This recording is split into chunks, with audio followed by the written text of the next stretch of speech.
Welcome back to the channel, and this week I head out to Stone's Gambling Hall in Sacramento, California for a 1-2 session where I got my start in live poker. Right when we entered the room, the nostalgia kicked in immediately. Stone's is one of the best poker rooms in Northern California and is home of the best 1-2 game in the area. In terms of food and ambiance, this place is top notch. We buy in for the maximum of $300 and the action gets started right away. In our first hand of the day, I raise ace-jack offsuit to $10 from under the gun and get 2 callers.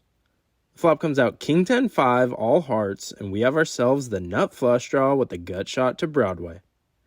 Since this board crushes our range and we have a draw to the nuts, I start off with a $13 bet and our opponent in early position puts in the call. With $55 in the middle, the turn comes out a complete blank in the 3 of clubs. I could check now to realize my equity, but I think betting here is still the best play. I could get a pair of 10s to fold out and charge a hand like Queen Jack that might have a heart in it. So I continue the aggression and throw out a bet of $30. Our opponent thinks for a second and ends up putting in the call once again. Since he didn't raise at any point in this hand, I think he's pretty weighted towards having a king. So the pot is sitting at $115 and the river comes out the 6 of clubs and we miss all our outs. Tip number 1 of the day is to never bluff a 1-2 player on the river, especially after they've called the flop and turn and the river doesn't change anything. So for this hand, I'm going to need you guys to learn from my mistake and do as I say, not as I do. So I go against my advice and bomb it for $85 repping ace-king, a flush, or a set. Our opponent asks for a count, and once the chips are cut out, he immediately puts in the call. I turn over our hand, and he turns over king-queen offsuit with the queen of hearts and catches our punt. Even though I didn't get it on camera, I added on $200 to our stack, so I'm now into the game for $500 total. In this next hand, I raise pocket jacks to $10 from under the gun and get a call from early position. The action gets folded to an OMC in the small blind, who now 3-bets to $30. An action player in the big blind cold calls, and now I have a decision. In my regular 1-3 game at Capital Casino, this is an automatic value 4-bet. But when a 1-2 OMC makes a 3-bet from the small blind, this is almost always kings or aces and nothing else. So since the big blind cold called, and I know the early position player will call if I call, I stick in the extra $20 looking to set mine. The other player calls as well, so we're going 4 ways to a flop with the worst hand in poker. The flop comes out 5-5-4 with 2 spades, and now the OMC in the small blind surprisingly starts off with a check. So maybe he has ace-king and is giving up? The big blind checks as well, and the action's now on me. I throw out a bet of just $35 looking to get value from all weaker pairs and ace-king, and the action gets folded back to the OMC in the small blind. He doesn't decide to put in the call, but instead check raises to $90. Tip number 2 of the day is to always overfold to OMCs. This line is one of the most nutted lines I've ever seen in my life, so it's important not to get married to your overpairs, especially against super tight players. So I toss my hand in the muck, and our opponent does in fact turn over pocket aces. Even though we had the right read, we did lose some money in that hand, so I added on another $100 to our stack, and I'm now into the game for $600. In this next hand, I open ace-king offsuit to $10 from the low jack and get both blinds to put in the call. The flop comes out king 5-4 rainbow, giving us top pair, top kicker. When action gets checked to me, I throw out a $10 bet and both players stick in the call. I think it's possible one of them has a weaker king or maybe something even as weak as a pair of 4s since I bet so small. So with $60 in the pot, the turn comes out a blank 8, completing the rainbow, and my opponents checked me once again. Since 6-7 got there for the straight, I decide to check it back since I think my hand can only go for 2 streets of value now. We go to a river 3 ways and see the 9 of hearts.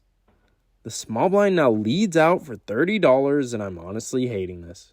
On paper, this looks like an obvious call since it's only a half-pot bet and I played my hand deceptively, but tip number 3 of the day is to learn that 1-2 players almost never value bet thin. So I debate folding right now since there's a straight and a lot of 2-pair combos out there, but I convinced myself that it would be way too tight of a fold and I stick in the chips. Our opponent casually turns over 6-7 offsuit for the nuts, and we get owned. As y'all can see, things are definitely not off to the best start even after dropping stakes for the day, but let's hope we could change the vibe around. Under the gun opens the action to a massive raise of $14, and now the player we tried to bluff on the monotone board 3-bets to 35. I'm pretty sure he has a monster, and sitting in the big blind after seeing all this action go down, I'm getting ready to fold my hand, but I look down at the best hand in poker, which is the bullets, pocket aces. Since stacks aren't too deep, I do something that I rarely do and just flat the 3-bet so my hand isn't face up and I can maybe get the under the gun player to jam his short stack. Instead, he just puts in the call. So we're going 3 ways to a flop of queen 8-7 with 2 hearts.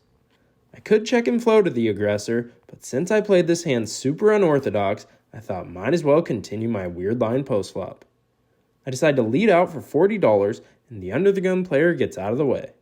But now the player who 3-bet pre-flop jams all in for my remaining $170. There's nothing to do other than just call it off, so I put in the chips and let him know that I have aces. But he turns over pocket queens for top set. We're going to need some major help with this run out in the form of an ace, but the run out is all low cards and we get stacked. I don't mind the way I played this hand since my stack wasn't that deep, and either way we were going to lose this money regardless how we played it. So we add on $300 to buy in for the max, and within an hour we are already in a 1-2 game for $900.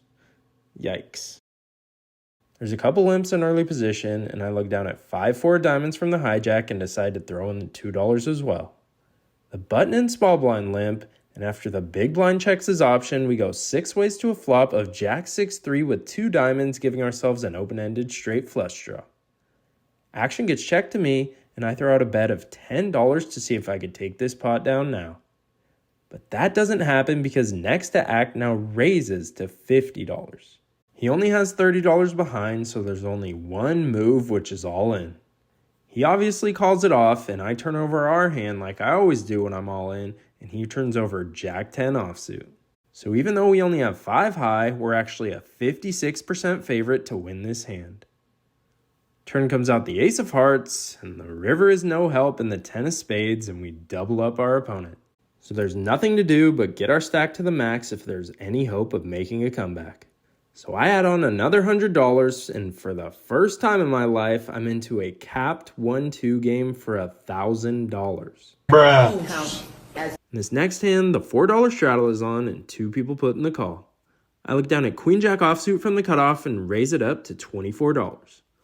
Only the big blind puts in the call, and he's been playing super wide and has been a face-up calling station.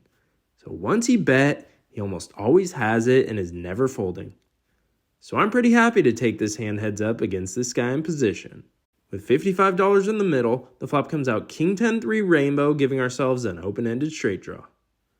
Our opponent decides to lead out for $20, and with this line, he's basically saying that he has a king. I completely believe him since he's already done this move with top pair several times. I don't see a point in raising since I have 0 fold equity, so tip number 4 of the day is you need to calculate your equity in a hand and determine if you're getting the right pot odds to continue. If you don't know how to do that, I'll give you a quick rough draft version. Against the king, I have 8 outs to make the best hand since an ace or a 9 will give me the nuts. So to determine your equity on the flop, multiply your total outs by 4 and that'll give you a rough draft of your equity. So 8 times 4 should give you around 32% equity against most King X holdings. To determine your pot odds, you need to calculate how much money you need to make the call and divide that against the total amount of the pot. So if I put in the call, the pot will be $95, so I need to call $20 to win $95. Divide 20 into 95, which comes out to 21%. So I need 21% to make a break-even call, and we determined that I have around 32% equity, so this is definitely a plus EV call. So that's what I do, and I stick in the chips. So the pot is sitting at $95, and the turn comes out the 6 of hearts, completing the rainbow. Our opponent once again only bets $20, and now we have to determine our equity. Since we're on the turn, multiply your total outs by 2 since we only have one card left in the runout. So 8 times 2 is obviously 16. So if we divide $20 into the total pot of $135, which is what the pot will be if we make the call, it comes out to just under 15%. So since our equity position is higher than the pot odds to make a break-even call, then once again we have a profitable call to make. So I stick in the chips, and the river unfortunately blanks out in the 2 of spades. Our opponent now checks, and since he's a total calling station, there's no chance in hell that I'm bluffing him, so I check it back and give up. He turns over king 3 for flop 2 pair, and we lose another pot. Knowing this little tip will increase your hourly rate immensely. So even though we didn't win this hand, the calls we made were winning calls in the long run. And in poker, that's what you have to focus on to be a winning player. We're getting absolutely smoked today, so I add on another $100 and I'm into the game for $1,100 total. In just 2 hours, I'm already down over $750. Besides the bluff with ace-jack, my game feels pretty sharp and I'm just not on the right side of variance. We've been here plenty of times before, so just need to keep playing my game and not worry about the results. Tip number 5 is to always have a stop-loss amount and never buy in for more. In this specific 1-2 game, mine is always 4 buy-ins, so $1,200 is my max. So once you hit that point, just walk out and pick a different day to battle. Don't go to the ATM and try to win back all your losses in one session. Poker will always be there, so call it quits and just live to see another day. For our next hand, the $6 straddle is on and I look down at ace-king of spades. I open the action to $18 from the low jack and I get calls from the hijack, big blind, and the straddler. So there's $70 in the pot and the flop comes out jack 8-3 with 1 spade and we have ourselves 2 overs with the backdoor nut flush draw. The big blind now donk bets $28 and the action gets folded to me. Like I said earlier, when 1-2 players lead out on the flop and not check to the aggressor, it's almost always top pair. So for tip number 6, you need to start profiling the players at your table. There's calling stations, which are impossible to bluff and will call down 3 streets with shitty hands. There's old man coffees who are straight nits and when they bet, they always have a monster. And there's a category of players that I like to call scared money. These types of players like betting when they make a hand, but hate getting raised unless they have a monster. And the player that just let out on this flop is that exact type. Since I'm the pre-flop raiser, I could have all the strong hands like aces, kings, and queens, and at best this guy has ace-jack since most sets look for the check raise. So with 2 overcards and a backdoor nut flush draw, I decide to put our opponent to the test and raise the price of poker to $100. It folds back to him, and he snap folds jack 10 offsuit, which is a major win for us. In order to be a winning poker player, you have to determine who you can bluff and put them to the test on certain runouts. So we finally get a pot pushed in our direction, and we're on a mission to make the ultimate comeback. In this next hand, I put on the $4 straddle, and the small blind raises to $15. I look down at jack 8 offsuit and decide to defend my straddle. This should probably be a fold, but this player is also a scared money player, so I don't mind mixing it up in position with these guys. With $30 in the pot, the flop comes out 9-7-3 rainbow, and we have ourselves a gut shot to the straight. He c-bets for $15, and against a scared money player, I decide to put him to the test and raise the price of poker to $45. He eventually puts in the call, so he probably has a 9 or maybe even an overpair. So I might have to shut down this bluff on the turn, but when the dealer puts out the 6 of diamonds giving us an open-ended straight draw, he checks to us again, and I think it's the perfect card to put our opponent to the test. So I jam all in, and we fade the snap call. He goes into the tank and says how terrible of a card this turn was and eventually tosses ace-9 offsuit in the muck. A lot of 1-2 players hate getting put in tough spots, so it's important to identify them and put max pressure.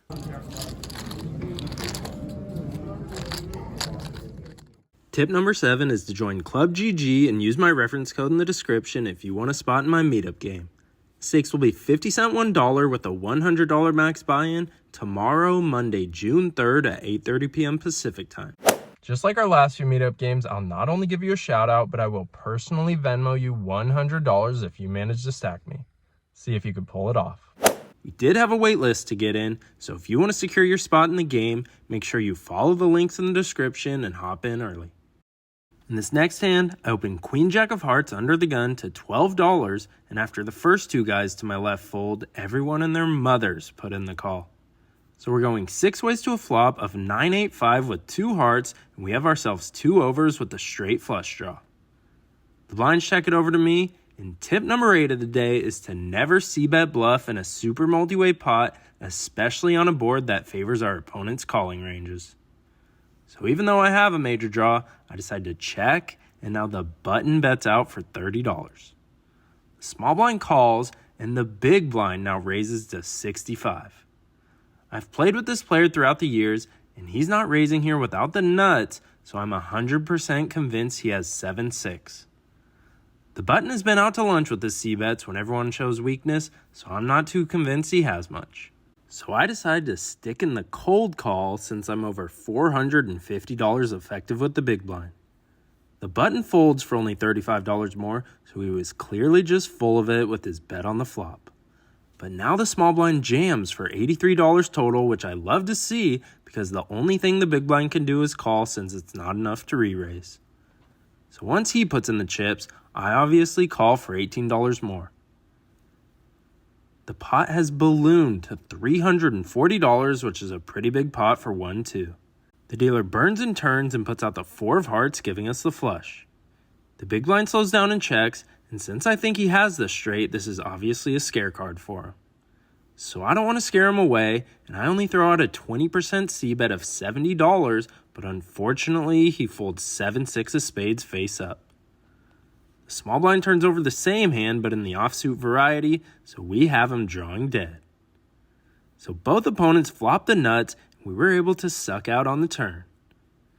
After an irrelevant river, we scoop in this massive pot, and things are finally headed in the right direction. Couldn't do anything.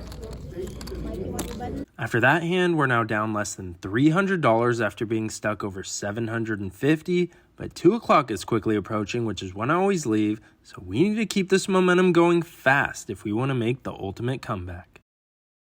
Under the gun opens up the action to $15 off a short stack, and he's been opening super wide from any position.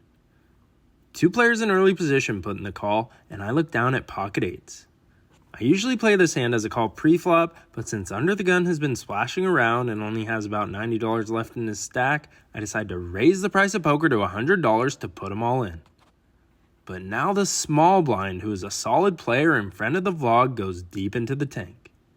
He eventually decides to put in the 4-bet to $230. So tip number 9 of the day is when you see a 4-bet at 1-2, it's jacks plus or ace king 99% of the time. The short stack goes all in for less, and now one of the players in early position jams as well. So the action is now back on me, and I'm over $400 effective with the small blind. At worst, I'm flipping, and he has ace-king, but I most likely only have 2 outs. So I decide to toss my hand in the muck and keep the camera rolling to sweat a run out. The board came out ace-king 5-7-3, and our friend in the small blind somehow held with pocket jacks after the under the gun player showed pocket 6s, and the other player said that he had small suited connectors. So if our friend of the vlog in the small blind didn't wake up with a monster, our pocket 8s would have held up and we would have made the best 1-2 comeback of my life. But I guess it wasn't meant to be because 2 o'clock hit, which is when I always leave, so let's get to the outro. Unfortunately, I wasn't able to complete the epic comeback after the last hand, but we did manage to get some back after being stuck over $750. In for $1,100 and out for $601 for a $499 loss. As for this week's results, I actually didn't play any sessions this week because I'm currently in SoCal for my buddy's wedding. So this session was actually from May 2nd. I'll never hide a sessions result from you guys, but in order to keep the vlog schedule going each Sunday, I had to rearrange some things. As for the results of May, we played 29 hours and 15 minutes of poker, cashed in 5 out of 8 sessions, and had a solid profit of $1,181. Just need to play like this every month and I'll be a happy camper. And as for my 10th and final tip of the day, if you hammer that subscribe button, I'm manifesting that the poker gods will bless you with some run good for supporting the channel. But in all seriousness, I hope you guys run good at the tables, and I'd appreciate it if you could hit the subscribe button to help me reach my new year-end goal of 5,000 subscribers.